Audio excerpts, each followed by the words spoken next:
Bismillahirrahmanirrahim. Alhamdulillah. Wassalatu wassalamu ala Rasulullah. Assalamu alaikum, brother Slah. I'm just making a quick feedback video to everyone who, as I'm breaking down the materials for your observation, okay, which I will have emailed this to you by the time you get this, but it is all in this folder, and you can see the video. Pretty much the whole time I was either recording the audio of the class or taking video, as you saw. I have the notes from it, the audio transcription, and your feedback and evaluation here, inshallah. Okay, so alhamdulillah. Okay, I'm going to focus on the refinement areas in this video just because for the sake of efficiency, because the idea of it is to improve. But there was a lot of very, very good things going on in your lesson. The initial instruction was excellent. Your use of questioning and the alternating principle of balancing teacher input and student output with questioning was very, very well done.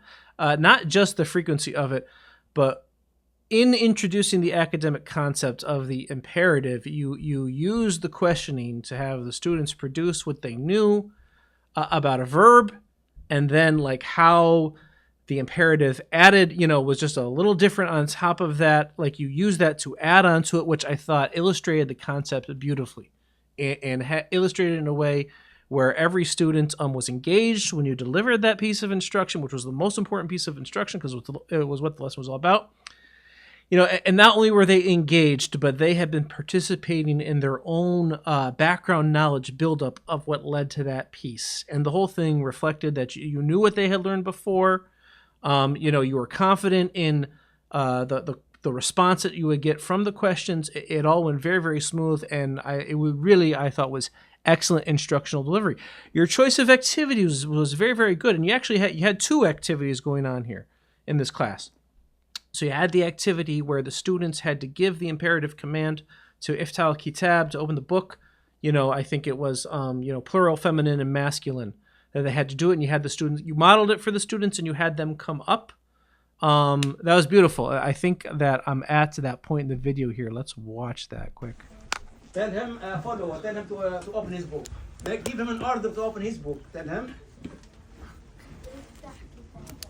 كتابك ما شاء الله. اوكي امشي للهدى. افتحي كتابك ما شاء الله. For the whole class now. For the whole class. افتحوا كتابكم ما شاء الله. Okay, Abdullah, do you like to practice? Can I do it? You will be after him, okay, inshallah. Okay, يلا Abdullah, come here. Okay. Okay, Abdullah, give order to Abdullah.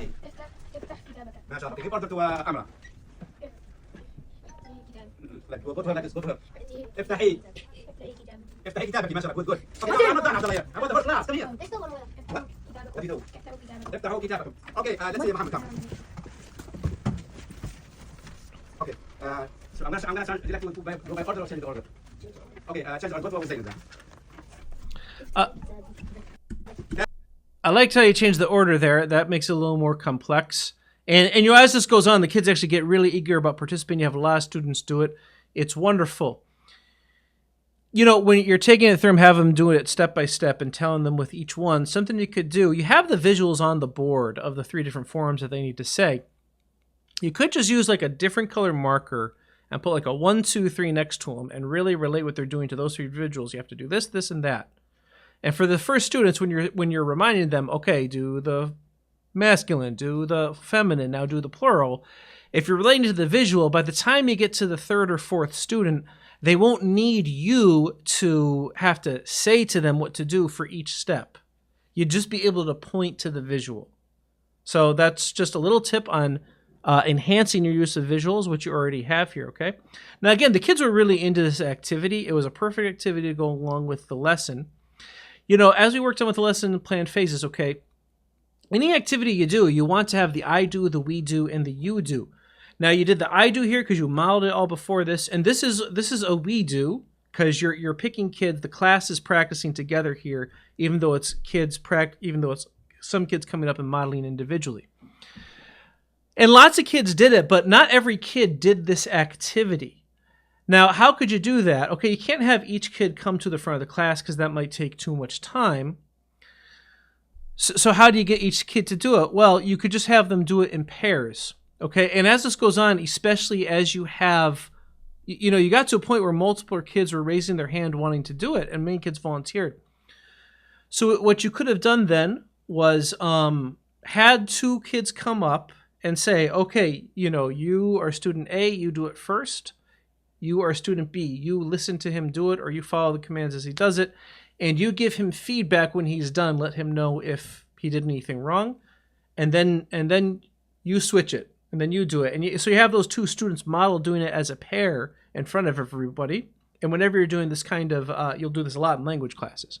Okay, it's a paired activity where one student is the speaker, the other is the receiver or the listener. That student who's the listener, you can always give them the task of, you have to give them feedback afterwards. Let them know if they did anything wrong, if they did it all good, or if they did anything wrong they need to correct or anything, okay? And then after you have 2 students as pairs, then you can say, okay, everyone in the class now, turn to the person next to you and make sure who they know that it is, select who it is. You two, you two, you two, like in case there's going to be an argument about it. You don't want them to spend too much time picking in pairs. But then you have every kid practice this at the same time in pairs. And that way, the kids who didn't volunteer, or the kids who are too shy to come to the classroom and volunteer, they get that practice as well. And that way you get that independent practice from this activity, and the kids engaging with it verbally, because you're going to have them all engage with it in writing. That's good, But again, with any activity, and you can do more than 2 activities in a class, where you go through the I do, we do, and the you do, especially as you do similar activities, as you go. And I got the feeling that you've done activities like this before in the class. So as they're used to that type of routine, having it transition into the whole class practice shouldn't be too difficult. And you want to include that in there so there's all the students who get that chance to get that practice. Okay. Now, let's listen to when we transition to the other activity. This is audio only. For where you're given the directions for the paper activity. I'm giving the direction, okay? So we have a lot of time. We have a lot of time. So today I'm going to do, okay? This is a 4. Please take one and pass. Please take one and pass. Now you're having them. I'm gonna wait for the direction, okay? Sorry. Wait for the direction. Now, you could teach them routine. Well, actually, you had them. You gave a group here, and they passed it out. So they did that transition fine. Okay, take one and pass, Amira. Okay. I have 9 questions. It's gonna take us 5 minutes if we are very productive. Everyone have a minute. Okay, so the first one is exactly like you follow this one here, okay? Why is it so small? It's not too small. It's okay. So Now, first of all, I put in your feedback form, handling blurting is a refinement thing. So there were times where kids blurted and you said you have to raise your hand and ask a question, to ask a question. There are other times where kids blurted, like Abdullah did right there. I think it was Abdullah or the guy in the back. But there you responded to it. Okay, so now he's redirected the instruction. You're given important instruction here because it's how to do the activity they're going to do. You can't let him redirect it. Okay, so responding to what he says there, that's something you want to avoid.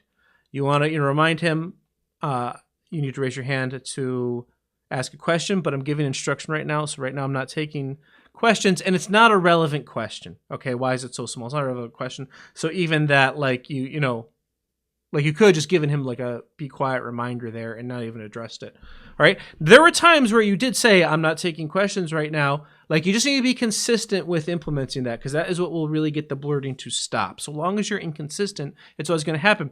Now, the blurting that happened, pretty much all of it was academic. Okay. Abdullah and that guy in the back especially, and other students, they were asking questions about Arabic and it was about the material. That's all. That's great. And I understand that can make it harder to not respond to the blurting, because if they're asking an academic questions, like you want to answer it.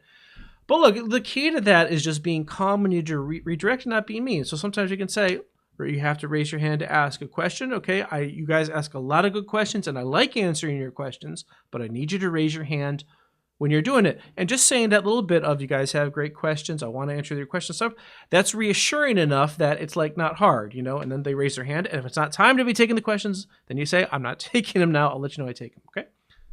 Okay, for the first 3 questions, you have to follow, you follow this one here. You have to use you masculine, or you feminine, or you are, okay? So do we have to say... And the verb is ja'ala. What's ja'ala? I already have it. Okay, now look, a few things. I thought, like, I did put in back there, I thought, like, your volume, so I want you to try, when you emphasize a point in your teaching, try a few times going lower in your volume as opposed to going higher. Okay, like right now, they're quiet, they're looking at the paper, they're following what you're saying. You did have the one student player, and you say, and the verb is ja'ala. What is ja'ala? And you're getting louder, okay? That can have the tendency to cause them to side talk, you know, or like, you know, or blurt more when you go louder like that. You can say here, like, and the verb is ja'ala. What does ja'ala mean? Okay, like try going quiet sometimes, the emphasis for that, okay? Ja'ala is what? To make. To make, okay? So you have that for the first 3 questions. For the next one, you have... Okay, now look, for this first part, now look, when you give a worksheet activity, this is different than the speaking activity that they were just doing. So you kind of want to go through the I do, we do, you do process again. Now with the first 3, this builds on what they just did. So you don't have to go through that so much, but you can just say, for the first 3, this builds on what we just did, but connect it to what we just did, okay? You just used a verb in the plural for the plural form, the masculine form, and the feminine form. All you have to do is write this verb here in the same form, the plural, the masculine, and feminine. Just like you just said iftah in plural, masculine, feminine, you just need to write ja'ala here with a plural, masculine, and feminine, okay? Now, when you're doing this, when you hand the papers out, you want to make it really clear. Should pencils be down or not? Usually when you're doing the modeling and instruction for a paper activity, you want the pencils down so that they're not reading it while you're doing it and they're not getting ahead, because you don't necessarily want that to happen, okay? So, and as far as setting expectations too, that got weaker as the class went. Like you did it much better in the beginning. You kind of lost grasp of it as it was going. And setting up good expectations for the independent activity is part of what we're working on here, okay? Now, this 4 through 9 here, this is a different activity than what they were doing and just practicing the command, because it's an activity with finding the verbs here. Okay, so let's listen to how you introduce that. Fill in the blanks. But I gave you the answer for filling the blanks, but I scrambled them. They are not in order, okay? So in order, for example, let's say number 4, the door. What do you do for the door? If I'm gonna tell you to, if I tell you this is the door and I Close it. You open it. If you, this means open. Fatha, but it's imperative. Fa'al amr. I have to give an order. All of them, we are giving an order here, okay? Wait, so... How about a book? What do you do for a book? You read. You read a book. So I have to put them in order? Wait first, wait. How about for a question? What do you do for a question? Ask. Good job. How about for work? Do. For work, do or Isn't it fa'ala? Did you? Make. Do or make. For work, do or make. I think for this one and this one is make, okay? Make your world. How about for paper? For paper, I said. Cut it in half. Oh. For paper is to cut it, okay? And the last one is for work. You don't delay work. What does this mean? You do. Okay, please do it. I'm gonna go around. I'm gonna see if you make mistakes. If you confuse it with fi'l madi. Okay, now here you went through the whole thing with them. Okay, so what you do with an assignment like this, you just model how to do the first one and how you think through doing the first one. And then if you want the students, maybe the class does together the second one, and then they do the rest of them by themselves, okay? But you kind of went through all of them by themselves. I understand they have to switch it into the imperative form, and that's what you were focusing on. But, you know, another part of this is finding the right word or recalling the right word or figuring out the right word that goes with it, okay? So when you're modeling it, you can say to them, so I'm going to model for you how to do number 4 and how you think through number 4. So it says, students, blank the door, it's closed. So I have to look at my words over here, and I have to think what word is going to go with the door. The sentence already gives me the word closed, so I know that I'm not going to be telling someone to close the door. So I'll ask myself, what's the opposite of closing the door? It's opening. And so the verb I'm going to choose is iftah. And then when I choose iftah or I choose fatah, I have to put it in the imperative form. And you can write it down. I know you don't have like a document camera, but you can write it down on the paper and then show the students what the correct one looks like. Okay? And these steps, then you think through, like, what are the steps of doing this? Okay? You have to read the sentence. You have to think of the noun in the sentence, right? Because that's what you just did. Okay, you were just making what goes with a book? What goes with the question? What goes with work? Okay, you think about, I guess, the noun or the verb of each sentence, and then choose the word. So you read the sentence, you look at the context of the sentence, or you look at the noun and the verb that's given in the sentence. You ask and then 3.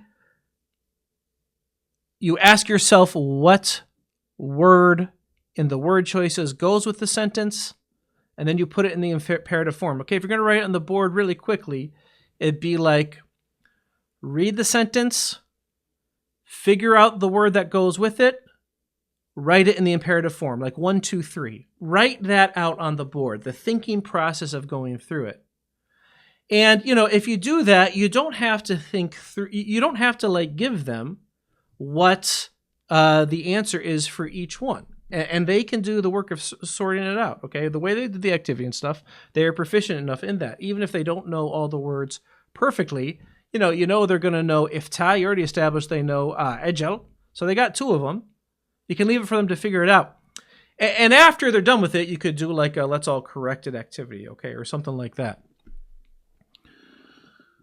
So okay, this is called like modeling a think aloud. Okay, when you put them on a worksheet that has problems going through, it's the same type of problem. You model the think aloud for one of them generally. That gives you a feel of how well they got it. Then you do then you do the second one maybe as a class and leave the rest of them to do it independently. Okay, because they're supposed to be working independently.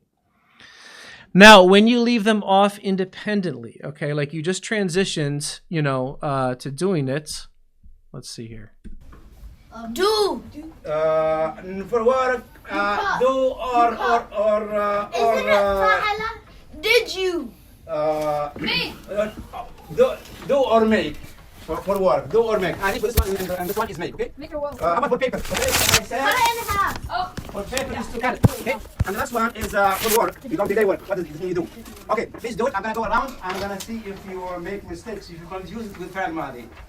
Okay, please do it. I'm going to go around. I'm going to see if you're making mistakes. Okay, this is where we've talked about exit directions, and we have a section on the rubric for exit directions. Okay, I put in your feedback forum a link to a video where everywhere where I put exit directions, there's a link to this video by Michael Grinder on exit directions. Please watch that. And I went over it in professional development. Putting the 1, 2, 3 of the thinking process through the assignment is a form of exit directions. It's a part of exit directions. You shouldn't leave students off to an independent task without exit directions. Now, your class is still in a place where the exit directions need to still entail expectations for how the work looks and sounds. Okay? Independent work that is pencil and paper is best done silently. If it's done silently, the kids can think deeper, they can have the space to think, and each one of them is doing it independently. So, instead of just, okay, do it, I'm going to go around, see how you work, you say, and again, you should instruct them at the outset to have their pencils down so that they're not going ahead and doing it with this. And you go through, okay, do problems 2 through 9, or 5 through 9, okay, because you have done 4 together, or 6 through 9 if you did 4 independently and 5 as a class. Do problems 6 through 9. And then you write silently in big letters. And that way, when you need to remind someone, if it's in big letters, you can just point to it on the board. Task 2, or it could be the one too. Okay, do problems 4 for 5. Work silently. Raise your hand if you have a question. And then the exit directions, pretty much all the classes at As-Suffah, part of the reason the exit directions are so important, it has to answer the question ahead of time, what do you do when you are finished? Now, with exit directions, you can just add it as part of the directions. You can say, do problems 4 for 5. Work silent, or do problems 5 through 9. Do problems 5 through 9. That's step 1.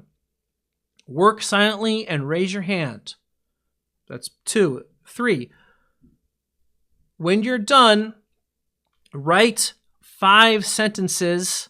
Write 5 English-Arabic sentences that use the imperative form or use the words in the word bank or something like that. Okay, and they could have done that.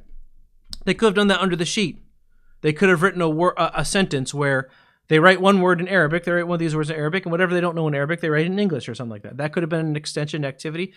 Could have had them go a little deeper. Sometimes, if you're doing the exit directions, you can have that direction and then put like a little star and write challenge. Use an imperative verb that is not on the worksheets. That's a way that you can extend it for some kids who are operating at a little higher level, okay? Now, even from there, you can add, when you're done with that, read back through your notes and memorize them. And those things can be enough to keep the kids who finish quickly doing stuff and still learning while things are going on. And then you have the class settled.